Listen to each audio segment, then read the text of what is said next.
Yoğun bağırsaq xərçəngi əslində bir onkoloqun həm çox sevdiyi bir patologiyadır.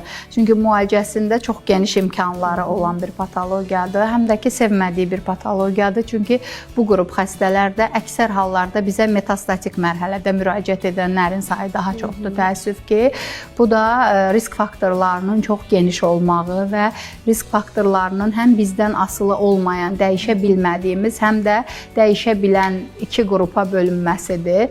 Dəyişə bilmədiyimiz faktorlar yaşımızdır. Yaşımız artdıqca yoğun bağırsaq xərçəngi olma riskimiz artır. Özəlliklə 50 yaşın üzərində bu risk kifayət qədər yüksəlmiş olur. Genetik mutasiyalarımız varsa, bu bizdən asılı olmayaraq sonunda bizi xərçəngi apara bilər. Bir xroniki bağırsaq xəstəliklərimiz varsa, bir Kron xəstəliyimiz, bir Liş sindromumuz, bir başqa bir genetik ailəvi polipoz durumumuz varsa, bu da bizdən asılı olmayaraq xərçəngönü bir prosesi və nəticədə xərçəngi bizim üçün yəni günün sonunda qarşımıza qoya bilər. Bir də bizdən asılı olaraq dəyişə bildiyimiz həyat tərzimizdir, fiziki aktivliyimizdir, kilo kontrolumuzdur, qidalanmamızdır.